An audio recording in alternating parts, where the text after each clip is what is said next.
Hope Healer here. Today I want to talk about self-awareness. How well do you know you? A lot of times we think we know other people or better than they know them, but we actually don't even know ourselves. So we're not meeting ourselves to that level, so it's hard to meet other people to that level. One of the key things in recovery of anything is self-awareness. Because we don't have self-awareness, we can't shift and transmute different things that we're doing into something powerful. Do you recognize your own patterns, habits, habitual thinkings, and copings? And how much effort do you put into shifting into a new direction when you notice these patterns? If you feel like you're pretty self-aware, that's great. Now, what do you do with that self-awareness? And if you don't think you're self-aware, here's a little question that might be helpful. What is the very first thing that you do when you get up? Pretty simple question, right? Do you grab your phone? Do you angrily turn off your alarm? Do you jump out of bed and have heart palpitations because you're running late? Do you lay there and meditate and think how thankful you are that you have another day to start a brand new day and have amazing things happen? Do you snuggle with your dog and pet them and use that time and space to relax into the day knowing that it's going to be a good day?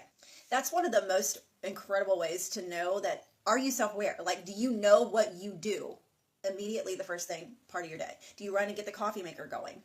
Do you immediately go to the bathroom? Do you know what you do? Another one that we can see if we really know or don't know. When we get put in a situation that we don't want to be in, what is your reaction? If you don't know, you probably dissociate. So then you're not staying self-aware. If you do know, are you in survival mode that you're still cognitively there, but are using a coping skill? Are you just running away? Are you fighting? If you're in a situation that makes you extremely uncomfortable, what do you do? And a lot of times we just do things out of habitual things that we do. It's not that we put any thought into it, but when we're self-aware, we come out of the subconscious programming because we are so used to living in that subconscious mind on a program that we don't have to think, that we don't think. So becoming self-aware is noticing your patterns, being able to recognize them when they happen, being able to move them in a new direction. If it's something that is not helping you anymore, something that is not healthy for you, something that is just a habit or AKA addiction.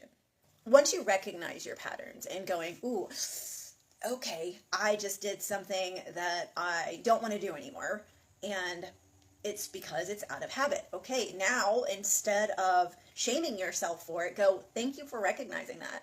And now what can I do to move in a different direction? And that in itself is already moving in a different direction by thanking yourself, forgiving yourself, because we're all going to have to reprogram and retrain our brains.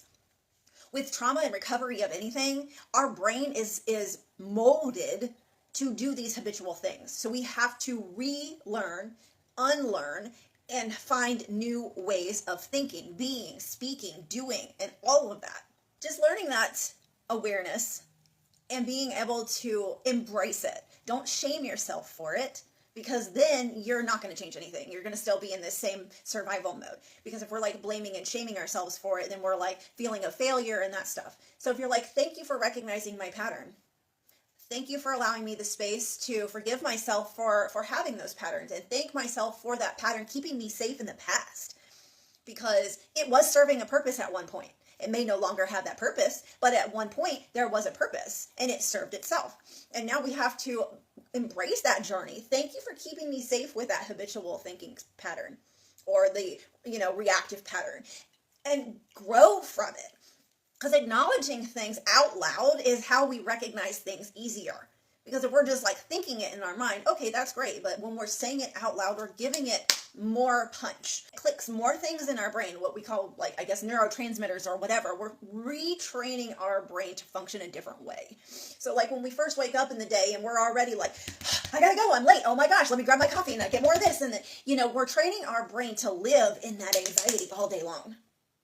But if we retrain our brain when we first wake up and we set the alarm, a super calming tone, and we wake up 20 minutes earlier so we can just lay there and go, I am so thankful I have today, and I'm early to wake up so I can get started in a calm, safe manner to set the tone for the entire day. I'm so thankful for my body. I'm so thankful for the vehicle that I have to get where I'm going.